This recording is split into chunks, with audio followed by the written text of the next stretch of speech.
reportage of Sue Bradford's leaving the Mana Party. I think there's a few things that need to be investigated. One is, if you look at the book Standing for Mana, and if you look at some other resources as well, I'm thinking about posts by David Small, the stats for John Minto and Sue Bradford are not good.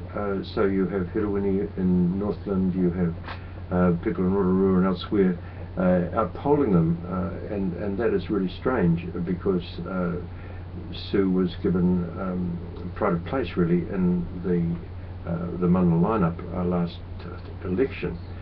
So I think it's not appropriate really for national radio, who have not done their research, to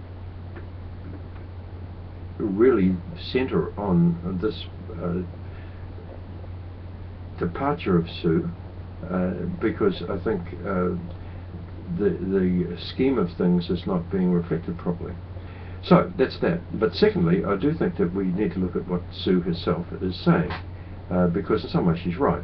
This business of foreign ownership, for example, that's right. Mana people generally don't like foreign ownership, and the fact that Kim.com does is something that we've got to look at and say, well, no, we don't agree with that. But that's like saying that I need to agree with everybody who's in my rugby club, or anybody who's anywhere.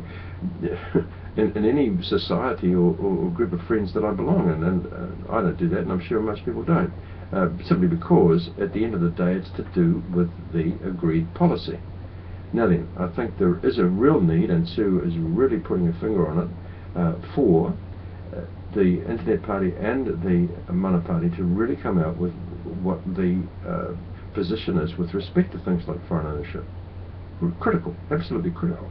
Having said that, these are bits and pieces of policy, critical bits and pieces, that's for sure, that need to be looked at. There's two things that are lining up here. One is the youth vote and the issue of the internet, put together with a political party that has its sense of being in indigenous issues, and putting together indigenous issues in the internet. That's great. That is really good. Putting together the youth and politics for a start is really good.